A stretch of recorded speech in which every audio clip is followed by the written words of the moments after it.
All right, let's move on. So the firings have begun from the government shutdown. I'm just curious, anybody who watches, have you guys been furloughed or lost your job? I'm genuinely curious. I don't know if I have anybody who watches who works for the government. So, but firings of federal workers begin as White House seeks to pressure Democrats in government shutdown. Says the White House Budget Office said Friday that mass firings of federal workers have started, an attempt by Trump's administration to exert more pressure on Democratic lawmakers. The government shutdown drags into a 10th day. Russ Voigt, or Vote, whatever, however you pronounce his last name. He's also one of the main contributors and helped write Project 2025. Project 2025 has to do with things like this.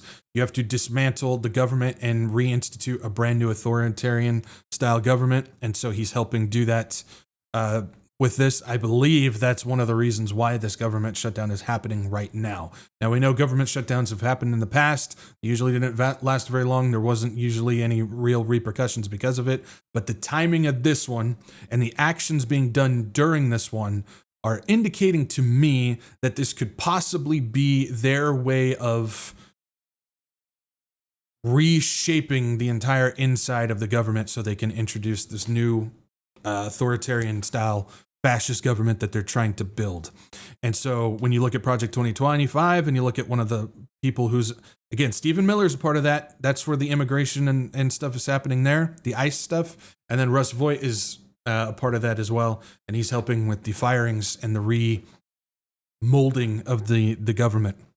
It says Russ Voigt, director of the Office of Management and Budget, said on the social media site Twitter that the RFIs have begun, referring to reduction in force plans aimed at reducing the size of the federal government. A court filing, the Budget Office said well over 4,000 employees would be fired, though it is noted that the funding situation was fluid and rapidly evolving. I'm hearing that number is actively going up. It's going to be much more than 4,000, but as of right now, 4,000 are on the chopping block. It says the firings would hit the hardest at the Departments of Treasury, which would lose over 1,400 employees, the Health and Human Services with the loss of over 1,100, and the Education Department, which we were told was supposed to be shut down months ago, but yet still active. And Housing and Urban Development, which would lose over 400 staffers. The Departments of Commerce, Energy and Homeland Security, and the Environmental Protection Agency were also set to fire hundreds more employees. It was not clear which particular programs would be effective. We also heard that the CDC, the United States CDC, fired over 1,000 people over there as well. It says the aggressive move by Trump's budget office goes far beyond what usually happens in a government shutdown and escalates an already politically toxic dynamic between the White House and Congress. Talks to end the shutdown are almost non-existent. Hold on. Adios, Titus. Get some sleep, little man. All right. Let's see. So if we jump down, it says in comments to reporters in the Oval Office on Friday night, Trump said many people would be losing their jobs and that the firings would be focused on Democrat-oriented areas, though he didn't explain exactly what that meant.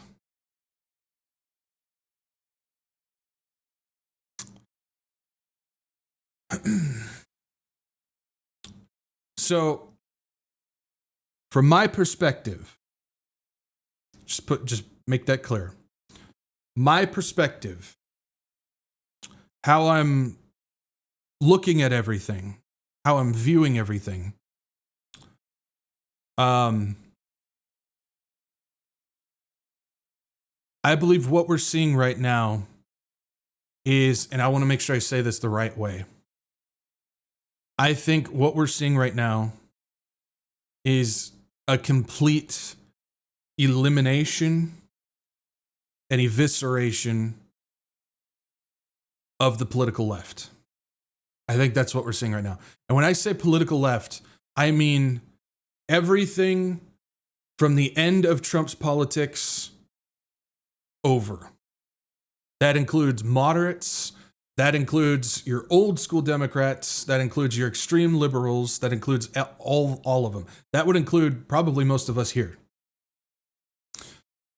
We're seeing it from the government perspective. He's talking about specifically targeting those who identify as Democrats and firing them. That's what he's saying. When he's talking about firings would be focused specifically on Democratic oriented. He's going after those who are opposite of him. Direct targets. Even if those people aren't the extremists that we constantly hear, well, the left is just extreme. There's some basic old school left people too. I hope you guys realize that they're now more moderate than anything. And so I think what we are watching right now is the complete elimination of this. And there's more to it. I think what we're seeing when it comes to the deployment of National Guard and ICE agents and stuff like that, we're starting to see that as well. Here's the actual video of when he's talking about this. Russell Vogt said the reductions in force have begun related to this shutdown. How many layoffs have you authorized for this first round, and from which agencies? And it'll be Democrat-oriented because we figure, they started this thing, so they should be Democrat-oriented. It'll be a lot, and we'll announce the numbers over the next couple of days, but it'll be a lot of people, all because of the Democrats. I mean, they want to give $1.5 trillion to people that can't. So he's telling you what he's doing. All the rhetoric that we're seeing every government website that you go to has a banner at the top. This is the government the Democrats have shut down the government this many days.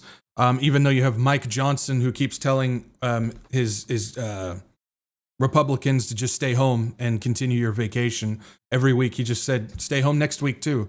So we're looking at least, they're saying it's going to be at least 30 days of government shutdown. Nobody's talking to anybody, which I think that's how it's designed that way as well. And you're seeing targets being put on people who work in the federal government who happen to be Democrat. They're saying those are the ones who are going to be fired. They're going after those particular people. It's completely going in. This is an elimination of political opponents. This is authoritarianism, like foundational level. This is what you do if you want to this is the exact same thing that Abraham Lincoln did back in his day. He instituted laws and policies that eliminated all those who politically opposed him, so he could grab a hold and create the Union, which he was instructed to do. That's why the Civil War took place. It wasn't because of slavery. It was because they needed to create a centralized federal government, and Abraham Lincoln was their guy to do it. And once he got that job accomplished, he was eliminated because of it. But this is very similar to what Abraham Lincoln did back before the Civil War. Is he eliminated political opposition. All those who opposed him and the policy and the agenda that he was creating were forced out, some were killed, and laws were enacted illegally and unconstitutionally enacted in order to make this happen. And we're starting to see the exact same thing here. We're starting to see the exact same thing here. On top of that, we have this coming out.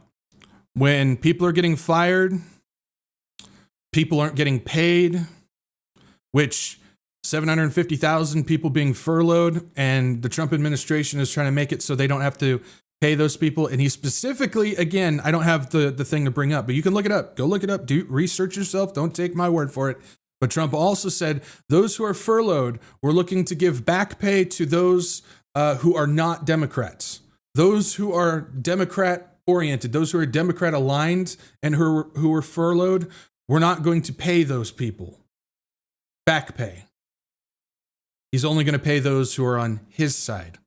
He's talked about it. Go look it up. There's another attack on it. So you have people losing jobs. You have people being furloughed that aren't being paid right now, who may not receive back pay. We already got an economy that's collapsing in front of our very eyes. Job market is basically non-existent. And we have this. Trump cancels $94 million in food aid. Central Louisiana feels the pinch. It says, in the spring, the Trump administration abruptly cut $500 million in delivery from a program that sends U.S.-produced meat, dairy, eggs, and produce to food banks and other organizations across the country. About a quarter of the funding the program received in 2024. Cancellation of these deliveries comes at a critical time for food banks. Food insecurity is higher than ever. Food insecurity is higher than at any other time since the aftermath of the Great Recession, according to federal data, and many food banks are reporting higher need than they saw at the peak of the pandemic. Demand is only expected to increase. It says records from the Department of the Agriculture of each planned delivery in 2025, detailing the millions of pounds of food down to the number of eggs that never reached hungry people because of the administration's cut. It says the cancellations began in mid-May when over 100 orders of 2% milk bound for 31 states were halted. The records show 4,304 canceled deliveries between May and September across 50 states, Puerto Rico, and D.C. All told, the deliveries accounted for nearly 94 million pounds of food. The true loss is likely greater, food banks said, because not all of this year's deliveries had been scheduled. And now the food banks are basically getting under attack right now because government aid that sends food to the food banks has been halted, has been stopped. Donations and churches, it's not going to cut it. With how bad things are expected. I want to say expected because, well, they're expected. Things can change. We don't know. But with how bad things are expected to get and continue to get worse from here on out, if you start cutting stuff like that and you just have, and it's relying solely on donations and churches to stock food banks, this is going to hurt. This is going to start to hurt. There's going to be a lot of people hurting because of this. And so now things are just getting worse and worse and worse prospectively from here on out. So we also have this as well. Trump calls for Mayor Brandon Johnson and Governor J.B. Pritzker to be jailed. It says Trump called for Illinois Governor J.B. Pritzker and Chicago Mayor Brandon Johnson to be jailed on Wednesday, a dramatic rhetorical escalation as he tries to flood the city with federal agents and National Guard troops against the wishes of local elected officials. Chicago mayor should be in jail for failing to protect ICE officers. Governor Pritzker also, Trump wrote on his Truth Social. Pritzker and Johnson quickly fired back with responses to Trump as country's attention centers upon the city. I will not back down, Pritzker wrote in a post. Trump is now calling for the arrest of elected representatives, checking his power. What else is left on the path to full-blown authoritarianism? Again, I think what we're seeing right now is it's an elimination of an entire political opposition. I truly believe that is what we're seeing right now. We also have Mark Benioff that says Trump should send guard troops to San Francisco. Mark Benioff is the Salesforce CEO and owner of Time Magazine. He was full-blown left with Hillary Clinton and so on and so forth, but now he's calling for Trump to send in the guard to San Francisco. It says in a wide-ranging interview, Mr. Benioff said that that this week he had avidly supported President Trump and thought National Guard troops should be deployed to San Francisco. Keep in mind, Benioff is one of the globalists. He sits on the board of the WEF. He's been involved with countless globalist organizations and agendas, and he's firmly in that place. And now he's calling for Trump to send in the National Guard in his hometown, the one that he personally finances and supports. If you guys want to look into his records, a lot of the money that goes into San Francisco comes from this dude. And now he wants the National Guard there. Are we starting to see a shift? I think we're starting to see a shift. We also have this as well. It says Republican governors eagerly joined Trump's military campaign against blue cities. It says almost all Republican-led states, 23 of the 27 with Republican governors, have been involved in deploying National Guard troops in support of Trump's war on immigrants and his urban occupations. In at least 19 states with Republican governors, Guard members are assisting immigration and custom enforcement operations. National Guard troops from 2 additional red states have deployed to the nation's capital, along with D.C. Guard members and soldiers from 6 of those 19 states assigned to help ICE. Another 2 Republican-led states have sent troops to aid Trump's further militarization of the southern border. Trump doesn't hide the fact that he is targeting Democratic strongholds. Most of these cities are Democrat-run, Trump said on Monday, threatening that he might invoke the Insurrection Act to facilitate the military occupations of Portland, Oregon, and Chicago against the wishes of Democratic mayors and governors of those cities and states. Worth noting that the Insurrection Act was the same act that Lincoln instituted as well. Take with that what you will. Members of the National Guard have also been activated or deployed under Title X authority in at least seven states: Arizona, California, Florida, Illinois, New Mexico, Oregon, and Texas. While the Democratic governors of California, Illinois, and Oregon have tried to fight off Title X deployments, Trump has found eager support from Republican governors.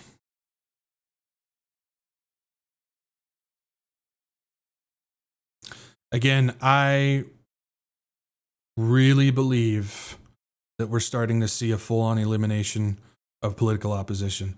And as I said before with the NSPM 7, we talked about that. We talked about the DOD directive that was signed last year. Was it last year? 2024, I believe that was signed. And we're starting to see policies. We're starting to see executive orders. We're starting to see announcements from all this stuff and movement. We see what's going on the inside of government. We see what's going on the military side of government. We see what's going on with all these things. And I think we are witnessing a political elimination. I do believe that that's what we're witnessing. Now, again, I could be entirely wrong. I'm not a prophet. I'm not claiming that what I'm saying is going to happen. I'm just going off of the evidence and the things that we're seeing right now. And it continues to go in that trend. But that's what we're witnessing right now. When I say political elimination, I mean anybody who opposes what Trump is doing and the Project 2025 situation. That's what we're watching. And that is why I'm not a citizen here. And that's why I'm ready to go home.